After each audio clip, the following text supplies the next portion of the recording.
côté. D'où viennent ces réfugiés de la pauvreté qui affluent en grand nombre vers Berlin, Paris ou Londres? La piste nous mène en Europe de l'Est, vers les quartiers dits pauvres, aux portes de la capitale bulgare, Sofia. Le trajet à lui seul le montre. Nous quittons la civilisation ordonnée. L'asphalte cède la place à des pistes boueuses. Les calèches tirées par des chevaux et les ânes marquent ici le paysage de rue. Ceux qui n'ont pas la chance de pouvoir s'offrir un tel véhicule doivent recourir à d'autres moyens. L'odeur devient plus intense à chaque mètre. Une puanteur âcre de plastique brûlé et de décomposition flotte dans l'air. Les ordures bordent les routes. Ici, tout est simplement jeté. Les poubelles débordent. Même des voitures défectueuses sont simplement garées là et pourrissent pendant des années à la vue de tous. Comme les routes deviennent totalement impraticables, nous décidons de parcourir le chemin vers le cœur du bidonville à pied. Plus de 200 000 personnes vivent ici dans des conditions catastrophiques. Une culture rome en vase clos. Filmer est considéré comme extrêmement dangereux. La police ou les forces de l'ordre évitent cet endroit. L'alimentation électrique, lorsqu'elle existe, a été installée de manière primitive.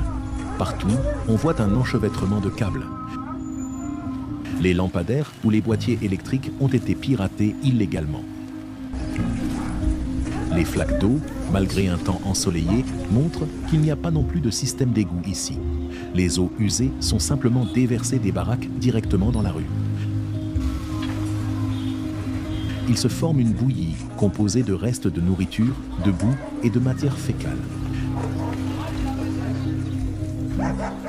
Un groupe de personnes vivant ici repère notre caméra et se plaint. Regardez ça, c'est vraiment une catastrophe absolue. Un jeune homme nous rapporte. Ici, la plupart veulent partir pour l'Allemagne ou ailleurs.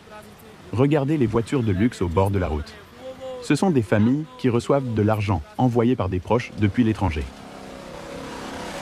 Nous rencontrons l'un des habitants qui veut nous montrer plus précisément les conditions de vie. Le bidonville est un labyrinthe de ruelles étroites et ramifiées. Ici aussi, il règne une hiérarchie stricte. Il veut d'abord nous montrer les baraques les plus aisées. Ensuite, nous verrons le lieu de vie des plus pauvres d'entre les pauvres, la décharge du bidonville. La plupart de ces cabanes simples sont construites avec de simples briques. Pourtant, même ici, nous restons stupéfaits. Nous rencontrons une femme et son enfant. La pièce, si l'on peut l'appeler ainsi, est sommairement meublée. Une ampoule assure l'éclairage. La télévision allumée est le seul luxe. L'appartement est étouffant et sent la peinture brûlée. Cette odeur si typique se retrouve également dans une autre cabane. Dans le coin de la pièce, nous découvrons un poêle primitif alimenté par des objets inflammables. Une